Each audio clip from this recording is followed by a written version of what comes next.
शाळेचं नाव काय? आणि ते येऊन तुम्हाला कसं वाटतंय?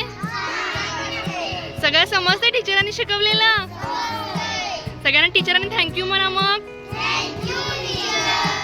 नमस्कार, गुड मॉर्निंग.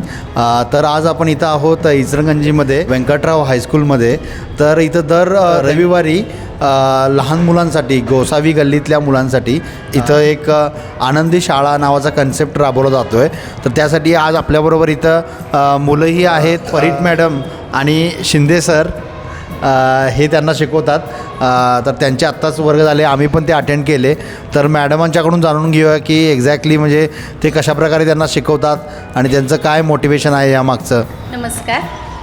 खरं तर ह्या मुलांना म्हणजे सामान्यतः ज्या इयत्तेमध्ये ही मुलं शिकतात त्या इयत्तेमधलं येतच असं नाही, आणि त्यामुळे त्यांचं पाठीमागं जे झालेलं नाही आहे किंवा त्यांचं जे होणं अपेक्षित आहे त्यांच्या वयोमानानुसार किंवा इयत्तेच्या वर्गानुसार तो पहिला भाग घेतला जातो आणि त्यानंतर त्यांना मग या शिक्षणाच्या प्रवाहात येण्यासाठी मदत केली जाते, जेणेकरून ते ज्या इयत्तेत आहेत तिथून पुढं त्यांना चांगल्या पद्धतीनं अभ्यास करता येईल आणि त्यांचं भविष्य घडवण्यासाठी हे सगळे शिक्षक आणि ही सगळी संस्था पूर्णपणे काम करते. Thank you madam. आणि मला शिंदे सरांना असं विचारायचं आहे की सर, आता इथं एवढी मुलं येतात तर यातला एक्झॅक्टली इम्पॅक्ट कसा काय झालेला आहे किंवा याचं काय सक्सेस काय आहे या प्रोजेक्टचं? सक्सेस असं सांगण्यापेक्षा ना, सुरुवातीला जेव्हा सुरुवात झाली 3-4 महिन्यापूर्वी शाळा, तेव्हा या शाळेमध्ये फक्त एक 5-10 मुलं येत होती. नंतरच्या काळामध्ये ही मुलं वाढवून त्याची संख्या जवळपास आता 100पर्यंत गेलेली आहे. मुलांसाठी कन्सेप्ट क्लिअर होणं म्हणजे मुलांना त्या इयत्तेचं येणं हे जेवढं अपेक्षित आहे ना, त्याच्यापेक्षा किमान या मुलांना लिहिता वाचता यावं एवढी तरी अपेक्षा आहे. आणि या समाजामध्ये असं आहे की मुलींची लवकर लग्न होतात. म्हणजे मुली 7वी-8वीला असल्याना त्यांची लग्न केली जातात किंवा वेगवेगळ्या पद्धतीनं त्यांच्या शाळा बंद होत्या. किमान त्या मुलींना किमान त्यांचं वयाच्या 18 वर्षापर्यंत किमान लग्न न होता त्या तशाच घरात राहू देत, किमान ते शिक्षणाच्या प्रवाहात येऊ दे, यासाठी ही सगळी खटाटोप चाललेलं आपल्याला इथं बघायला मिळतो आहे. बऱ्यापैकी मुलं, ह्या मुलांचं एक कौतुक असं आहे की ह्या मुलांचे अक्षर खूप चांगले आहेत. ह्यांचे अक्षर खूप छान वळतात, म्हणजे बोटं वळतात, त्यामुळे अक्षर खूप चांगली बघायला मिळतात. एवढ्या सगळ्या गोष्टी मिळाल्या आणि मुलं त्यांच्या ज्या शाळेत त्यांची नावं आहेत त्या शाळेपेक्षा ह्या शाळेमध्ये अति आनंदाने येतात. म्हणजे त्या शाळेत आम्हाला काही शिकवतच नाहीत असं जे सांगतात ना, पण इथं ते आवर्जून सकाळी उठून आवरून व्यवस्थित आवरून स्वच्छ चांगली कपडे घालून आठवणीनं आनंदाने येतात. Thank you sir. Thank you very much. ठीक आहे. गोरगरीबाचं आमचं रोजचं नावायचं, रोजचं काय शिक्षण नाही, काय नाही. आमच्या या समाजात खाली लय म्हणजे लय गोरगरीब सगळं राहिलेलं आहे तिथं. त्यामुळे जरा शिक्षणामुळे जरा कमीच आहे ना. धंदा नाही, पाणी नाही, काय नाही स्वतःचं.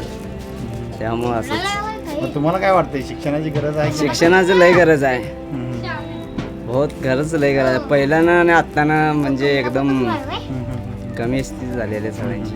तुम्ही इथं रविवारी पाठवताय का नाही आनंदी शाळेमध्ये? पाठवते की माझ्या स्वतःची मुलगी सोडं पाठवते त्याबद्दलच शिकण्यासाठीच. मग त्याच्यामुळे काय फायदा आहे की भरपूर फायदा आहे. असंच कोणतरी शिकवायला पाहिजे ना.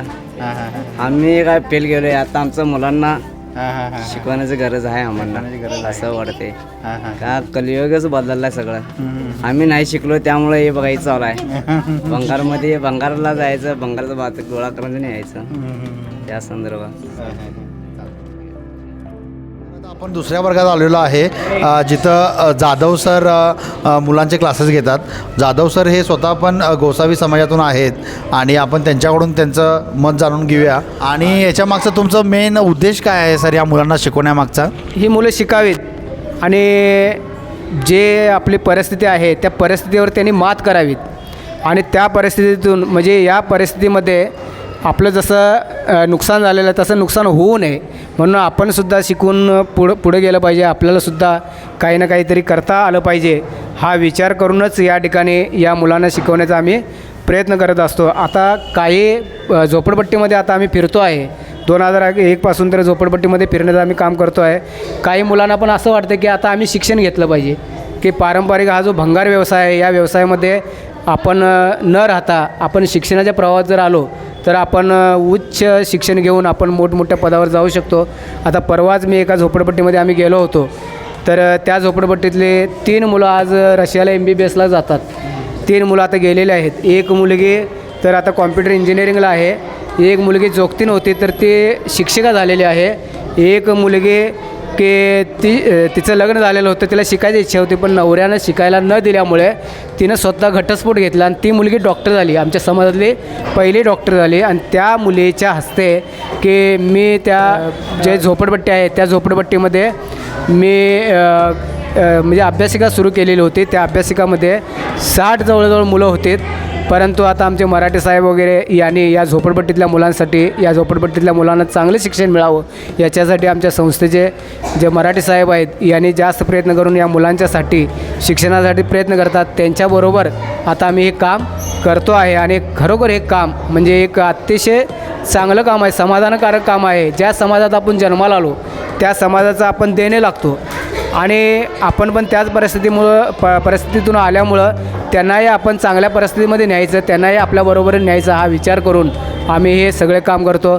याच्याबरोबर आमच्या अनेक शिक्षक आहेत. गणेश शिंदे सर असतील, परेड मॅडम असतील, त्याचबरोबर कुलकर्णी मॅडम असतील, सपाटे सर असतील, आमचे निळकंठ गोसाई साहेब असतील, अनेक लोक याच्यामध्ये या ठिकाणी काम करतात. आता ह्या ज्या मुली आहेत, खरं तर या वयाच्या ज्या मुली आहेत या मुलींचे खरं तर आता लग्न झाले असतील, परंतु या मुलींच्या पालकांना भेटून त्यांना शिक्षणाबद्दल माहिती देऊन शिक्षणाचं महत्त्व त्यांना पटवून दिल्यामुळं आज त्या मुली ज्या शाळा सोडलेल्या मुली होत्या त्यासुद्धा मुली आज शिक्षणाच्या प्रवाहात आलेल्या आहेत आणि त्यामुळेच आज ते बालविवाह वगैरे जी प्रथा आहे ते आता हळूहळू कमी व्हायला लागलेला आहे. हा फार मोठा बदल आता यातून आम्हाला दिसायला लागला आणि पालक स्वतःहून या मुलांच्यासाठी या मुलांना शाळेत पाठवायला आता तयार आहेत. पालकसुद्धा या मुलांच्या बरोबर या शाळेमध्ये येत असतात.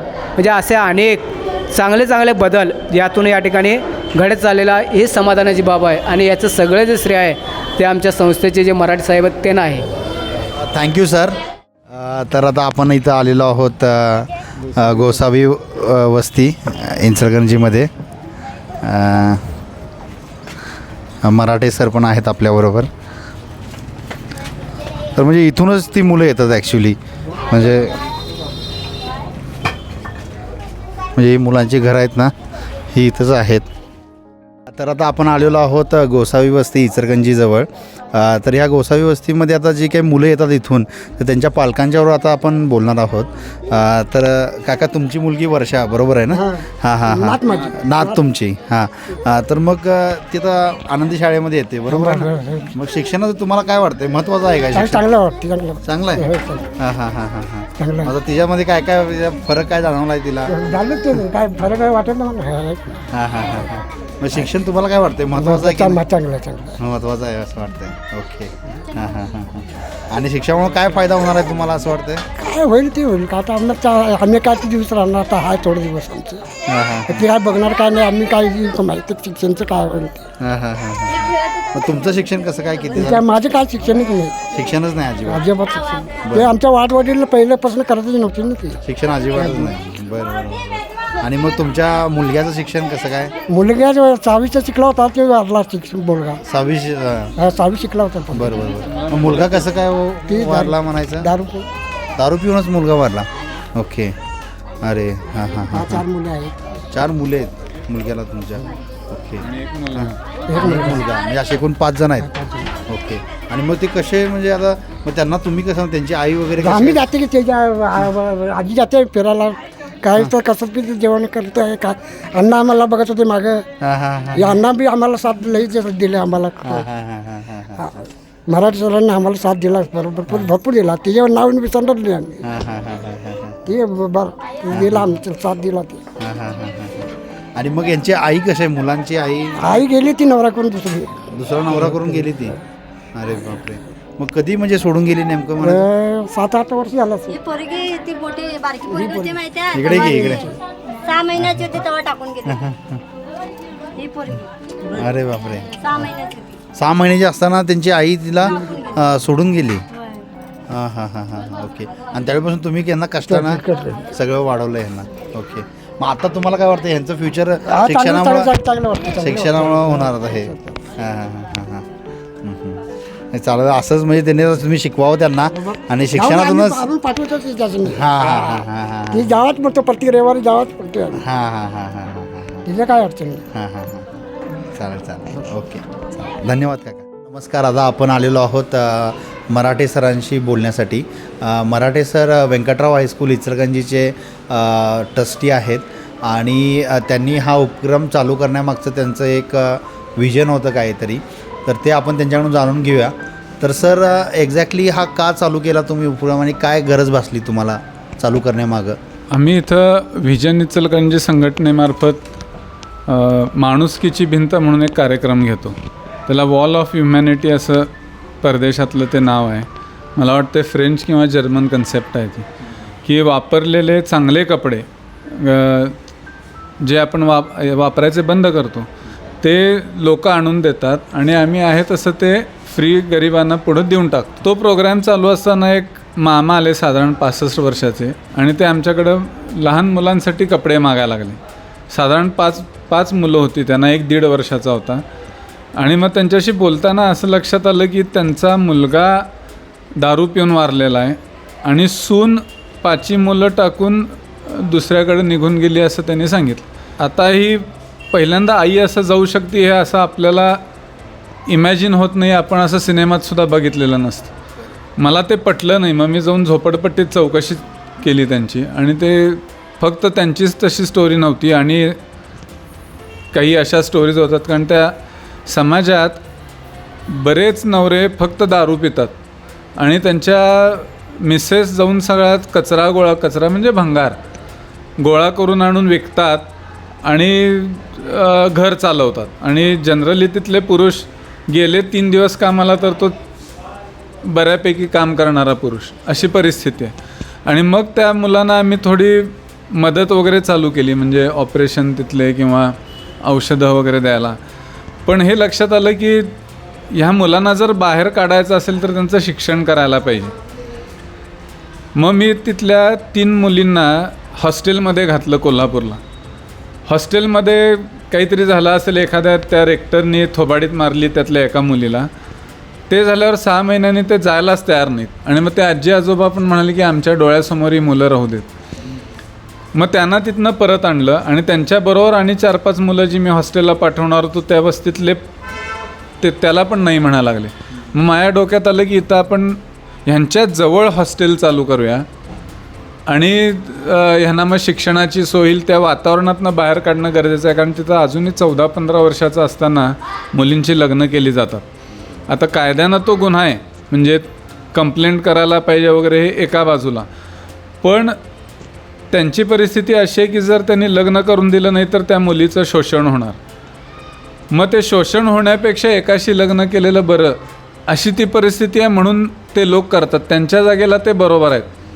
आणि आपण जर फक्त भाषणं दिली की असं करू नका, हे करू नका, तर ते काय थांबणार नाही. जोपर्यंत आपण त्यांना ऑप्शन देत नाही किंवा आम्ही यांना सांभाळतो पण तुम्ही लग्न करून देऊ नका, तोपर्यंत त्यांची आपण कंप्लेंट करणं ह्यांनी काय साध्य होणार नाही. म्हणून मग आमच्या डोक्यात आलं की आपण हॉस्टेल काढूया. पण हॉस्टेल काढायच्या आधी हे कसं वागतात काय त्यांना थोडं नो हाऊ होऊ देत. म्हणून मग भरपूर मुलांना घेऊन रविवारी आम्ही आनंदी शाळा चालू केली, त्याच झोपडपट्टीतल्या मुलांची. मग त्यात इथं बोलवायचं, त्यांना शिक्षणाची आवड लागेल म्हणून. आता विनायक माळी सर तुम्हाला माहीत आहेत, ते विज्ञानाचे प्रयोग दाखवून त्यांना त्याचं जे काय बेसिक्स आहेत ते तसं का घडतं हे दाखवतात. असं करत करत त्यांना शिक्षणाची आवड लावतो आहे. बेसिक पाढे वगैरे पाठ करून घेतो आहे. त्यातल्या 4 मुलींनी ज्यांनी शाळा सोडली होती त्या 4 मुलींनी शाळा जॉईन केली. असं थोडं थोडं ते. आणि मग आता इथं ते येणार कसं, तर मग त्यांना चांगलं काय तर खाऊ द्यायचं रविवारी, त्या अट्रॅक्शननं ते येतील. असं करून ते आमचं हे चालू झालं. इथनं पुढची स्टेप आमची आता हॉस्टेल काढणं या मुलांसाठी.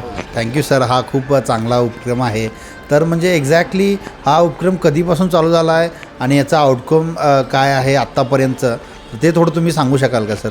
फेब्रुवारी 4, 2024लाच आम्ही हे चालू केलं. पण ॲक्च्युली हे माझ्या डोक्यात खूप वर्ष होतं. म्हणजे मुलींना गावाला घेऊन गेलं हॉटेलमध्ये वगैरे की सारखं असं वाटायचं की आपल्या मुलींना आपण हे आणि ते काय करत असतील. त्या त्रासातनं मग ते काहीतरी करूया म्हणून ते चालू केलं. आणि पुढचा पण तो आमचा जो हॉस्टेलचा प्रोजेक्ट आहे तो असा आहे की 18व्या वर्षी आम्ही त्यांना तिथनं बाहेर जा म्हणून सांगणार नाही. तर आपल्याला समजा काय तर झालं तर दुसऱ्यांनी आपली मुलं कशी वाढवावीत असं आपल्याला वाटतंय तशी ती मुलं वाढवायची. म्हणजे त्यांचं पूर्ण इंजिनिअरिंग असू दे, जे काय असेल चांगलं शिक्षण, ते चांगलं शिक्षण करायला बघायचं. अगदी वाईटात वाईट एखादा जर अभ्यासात पुढं नसेल तर त्याला बिझनेस एखादा छोटा म्हणजे हॉटेलिंगसारखा तेवढा आपण करून देऊ शकतो, तर ते कसं करून देऊ. पण कुठल्याही परिस्थितीत कुठलाही मुलगा मजूर होऊन बाहेर पडता कामा नये.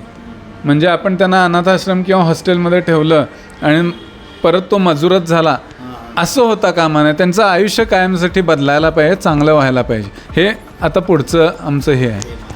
Thank you sir. हा पुढच्या तुमच्या कार्यास खूप शुभेच्छा असतीलच. पण आता मग हे करंट जो आपला आनंदी शाळेचा उपक्रम आहे दर रविवारी चालवला जातो व्यंकटराव हायस्कूलमध्ये, तर याच्यामध्ये नेमकं किती मुली येतात किंवा मुलं येतात आणि ते आल्यामुळे त्यांच्यामध्ये काय नेमका फरक पडलेला आहे ह्याच्याबद्दल थोडं सर तुम्ही सांगू शकाल का? साधारण जेव्हा आम्ही त्यांच्या झोपडपट्टीच्या शेजारी घ्यायचो एका शाळेत तेव्हा 125 मुलं यायचे.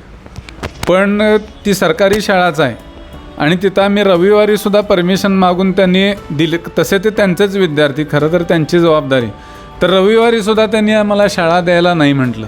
मग इथं लांब आल्यामुळं आता त्यातली परिस्थिती सांगतो तुम्हाला. जे मगाशी म्हणत होतो की त्यांचे आई जाती कचरा गोळा करायला आणि ह्यांना असतात लहान लहान मुलं, तुम्ही आत्ता बघितलं. तर 4वी-5वीची मुलं ही मॉन्टेसरीची मुलं कडेवर घेऊन सांभाळत असतात घरी आणि मग आई वडील कचरा गोळा करायला जातात. मग आत्ता ज्या मॅडम होत्या, तुम्ही बोला माधुरी मॅडम, त्या तिथं अंगणवाडी चालवतात आणि त्या मुलांचा त्यांच्यावर विश्वास आहे आणि त्या दर रविवारी तिथं फिरतात, मुलं गोळा करतात, इथं येतात. आणि हे लांब असल्यामुळं ती मुलं जी कडेवरनं घेऊन येतात मुलं, त्यांना एवढं लांब येता येत नाही आहे म्हणून ही संख्या कमी झाली. कारण प्रशासनानं आम्हाला तिथं रविवारी ती शाळा दिली नाही. मग आम्ही इथं चालू केल्यानंतर कसं आहे ते बेसिक झोपडपट्टीत वाढलेत. कसं वागायचं हे सुद्धा त्यांना म्हणजे उर्मट वागणं असंच त्यांना माहीत होतं. आता आपल्यासारख्या लोकांच्यात मिक्स झाल्यावर त्यांना थोडं वागण्याचं वळण यात खूप फरक पडला आहे. म्हणजे आता जर तुम्ही जाताना बघितलं, शिस्त होती, एका लाईननं जात होते किंवा एकमेकाला मारायचं नाही हे सुद्धा आम्हाला सारखं सांगायला लागलं. म्हणजे एकमेकाला सॉरी म्हणायचं, एकमेकाला परत मिठी मारून ती भांडणं त्यांची मिटवायची. कोणाचं चुकलं हे बसून सांगायचं त्यांना. असं करून करून त्यांचं शिव्या देणं पण कमी आलं आहे. त्यांना मी समजून सांगितलं की तुम्ही शिव्या दिल्यात ना की तुम्हाला चांगली लोक कोण जवळ करणार नाहीत. मग तुम्ही असं वाईट लोकांच्यात अडकून राहाल आणि मग कधीच तुमची परिस्थिती बदलणार नाही. आणि मग त्यांना सांगितलं की मला पण लागली होती ना शिव्या द्यायची सवय, पण मला असं कोणीतरी सांगितलं आणि मी त्यातनं बाहेर पडलो आणि मग आता मी चांगल्या लोकांच्यात आहे. मग त्यांना हसू आलं पण ते त्यांना पटलं. त्यामुळं आता कुणी शिवी दिली तर सांगतात सर हा तिथं शिवी देतो म्हणून. मग आम्ही त्यांना सांगितलं की शिव्या द्यायच्या आणि जर मी त्यांना सांगितलं कोण शिवी दिली नाही तर मी त्यांना रविवारी त्यांना चॉकलेट देणार. असं करून त्यांचं ते फरक भरपूर पडला आहे पहिल्यापेक्षा. आणि जसं तुम्हाला म्हटलं तसं 4 मुलींनी शाळा सोडलेली चालू केलं. आता काही मुलींची लग्न ठरलेत, त्यांच्या पालकांना समजून सांगायचा प्रयत्न आहे. बघूया काय काय यश येतं. Thank you sir. मराठी सर, हे अतिशय बेबी स्टेप्स आहेत पण यातून इतका आमूलाग्र बदल होतो आहे त्यांच्या दैनंदिन जीवनामध्ये. म्हणजे माणसानं एका सुसंस्कृत माणसासारखं कसं राहावं, तर याचीच एक माझ्या मते एक पाठशाळा आहे ही. आदिवासी भागात आमटे काम करतात ना, हे शहरी आदिवासी आहेत. म्हणजे तुम्ही जर झोपडपट्टीत गेलात त्या घाणीत हे खुश असतात. त्यांना हेच माहीत नाही की आपण राहतोय ते परिस्थिती चांगली नाही आहे. आदिवासी फक्त शहरी असा प्रकार आहे. म्हणजे स्क्रॅप गोळा करतात, म्हणजे मी तुम्हाला मगाशी म्हटलं तसं गोळा करतात म्हणजे काय, कुठंतरी पडलेलं म्हणजे ते कोणीतरी ठेवलेलंही असतं. ती इनडायरेक्ट किंवा डायरेक्ट चोरीच आहे ती, पण तो त्यांचा अविभाज्य भाग आहे. त्यातनं ही पिढी बाहेर काढायची आहे. नाहीतर इनडायरेक्टली हे चोरी किंवा असं अशा ह्याच्यात जाऊ शकतं. जसं सर म्हणतात की बाबा शहरी भागामध्ये जो काय आता असा घटक आहे ह्या घटकाला पूर्ण मेन प्रवाहामध्ये मेनस्ट्रीममध्ये आणण्याचं एक काम बेसिकली दॅट इज द म्हणजे ही कन्सेप्ट अशीच आहे बऱ्यापैकी. त्यांची फॅमिली कायमसाठी गरिबीतनं बाहेर यायला पाहिजे. त्या हां हां हां विशियस सर्कल आहे त्यात ते अडकले, ओके. त्यातनं बाहेर काढायचं. हां हां हां हां एक लहान मुलगा बिड्या उडवत होता, त्याला समजून सांगितलं, त्याचं कमी झालं. म्हणजे असे बदल घडायला लागलेत आता. ओके आता ही व्यसनी होऊ नयेत याकडं आमचं ओके. आत्तापासून त्यांच्यावर बिंबवायचं की असं केलं की असं होतंय. आणि आता तुम्ही बघितलं ते एक जाधव सर होते, ते त्याच समाजातले करेक्ट. निळकंठ गोसावी म्हणून एक आहेत, ते पण असंच झोपडपट्टीत राहायचे. त्याला माझ्या बाबांच्या मामानी ते बोर्डात नाही 7वीत स्कॉलरशिपला आले, मग ते घरी घेऊन गेले आणि पूर्ण मॅनेजर बँक मॅनेजर होतोपर्यंत त्यांच्या घरी राहिले आणि त्यांचं शिक्षण त्यांनी केलं. ते सुद्धा आता त्यांच्या समाजातली मुलं आहेत म्हणून शिकवू शकत नाहीत ते बँक मॅनेजर, पण तळमळीनं येतात. काहीतरी आपल्या समाजातली मुलं त्यातनं बाहेर काढायचा प्रयत्न चाललाय म्हणून ते जाधव सर स्वतः भंगार गोळा करायचे, करेक्ट करेक्ट. ते सुद्धा तळमळीनं येतात.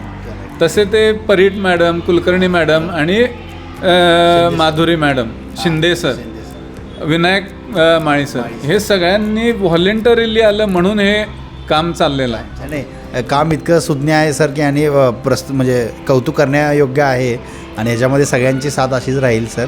आणि आमच्या पण शुभेच्छा तुमच्या या भावी कामासाठी. Thank you sir.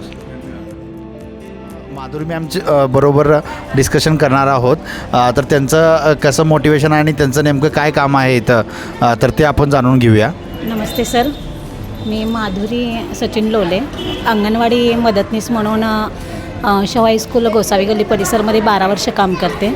तर या मुलांशी कसा संपर्क आला? संपर्क म्हणजे अंगणवाडी मदतनीस म्हणूनच मी कार्य करते ना सर, त्यामुळं ही मुलं माझ्याकडं ह्या आता ज्या मोठ्या मुलं आहेत त्या माझ्या अंगणवाडीत माझ्याजवळच असलेल्या आहेत. ती पूर्ण गोसावी गल्लीतला परिसर आमच्याकडं असते सर. मग ह्या मुलींचे नेमके प्रॉब्लेम काय आहेत किंवा नेमकं यांना असे आनंदी शाळा घ्यायची गरज का बसली? हां सर, एक दिवस काय झाले, कौशिक मराठे सर, विनायक सर आणि माझे भाऊ प्रमोद सपाटे सर अंगणवाडीमध्ये आले होते आणि त्यांनी मला त्या दिवशी विचारलं की असं ह्या मुलांच्यासाठी आपण एक वर्ग चालू करणार आहे, तर ही मुलं येतील काय. मला त्यावेळी ते ऐकून इतकं सर छान वाटलं की ह्या मुलांच्यासाठी कोणतरी आपल्याकडं आले की इतकी म्हणजे खालच्या तळागाळातले लोक आहेत आणि हे इतकी छान लोक आपल्याकडं मुलांच्यासाठी काय करणार आहेत. मला फार आनंद वाटला. सर म्हणलं मी काय केलं पाहिजे तर ते म्हणायला लागले की 30-40 मुलं जरी तुम्ही गोळा करून दिला तरी चालते. सर पहिल्याच दिवशी इतकी मुलं आली होती आणि खूप छान उपक्रम त्या सरांनी घेतलं. पालकांनी सुद्धा सांगितल्यानंतर सहकार्य केलं, मुलांना पाठवलं. इयत्ता 1ली ते 7वीपर्यंतची मुलं होती, पण ती बाहेर त्यांच्या आईवडील फिरायला जातात ना, वेचायला वगैरे, मग ती लहान मुलं काही येतात बरोबर, मग त्यांना मग मी थोडं हँडल करते. पण इथलं जो स्टाफ आहे व्यंकटराव हायस्कूलचा खरोखर ह्या पहिल्याच वेळेपासून ह्या मुलांशी जीव लावला सर. इतकं छान त्यांनी ते म्हणजे ते कातरकाम असू दे, घडीकाम असू दे, मुलांना आधी पहिला त्यांच्याकडनं असं ॲक्टिव्हिटी करून घेतल्या आणि छान मुलांना अगदी आपलंसं, अगदी त्यांच्यावर फोटो, अगदी जवळीकता साधली. जे 12 वर्षात म्हणजे जे मला करता मी ते ह्या शिक्षकांनी सगळ्यांनी केलं सर आणि खूप छान त्यांना असं हे करतात. ही मुलं तयार असतात मी येऊसपर्यंत, फक्त एवढंच की माझी वाट बघत असतात की मी आल्यावर माझ्याबरोबर सोबत येतात. म्हणजे ज्यावेळी तुम्हाला व्यंकटराव हायस्कूलचे मराठी सर ज्यावेळी तुम्हाला रीच आउट झाले की या मुलांसाठी आपण काहीतरी करू शकतोय, मग त्यानंतर तुम्ही त्या पालकांना नेमकं कसं काय सांगितलं की बाबा हे आता मुलांना तुम्ही एक दिवस इथं घेऊन येत आहे, तर मग त्या पालकांना कसं कन्व्हिन्स केलं किंवा काय बोलला तुम्ही तसं? पालकांना सांगितलं सुरुवातीला कसं सर, लागूनच शवाई स्कूल अंगणवाडी, आमची अंगणवाडी शवाई स्कूलमध्ये आहे सर, मग तिथं जवळपास असल्यामुळं पालकांनी मला ती सहमती दिली.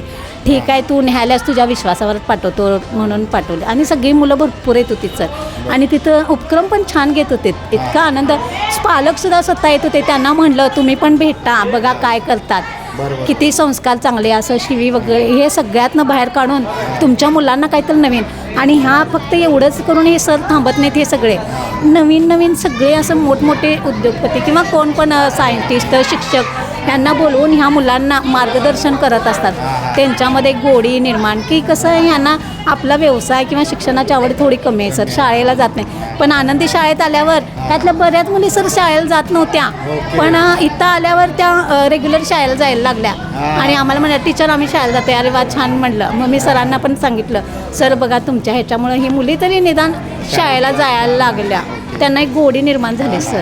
म्हणजे तुम्हाला असं वाटतं की याचा काय फरक जाणवला असेल तर हे मुली शाळेला स्वच्छता मेन म्हणजे स्वच्छता. मुलं अगदी छान व्यवस्थित येतात सर इथं, असं कसे पण येत नाही. आणि इथं त्यांना चांगलं बोलायचं, चांगलं बघायचं, शिवीगाळ करायचं नाही, हे सगळं शिकवलं जातं. सगळं पूर्ण सर नॉलेज हे शिक्षक देतात.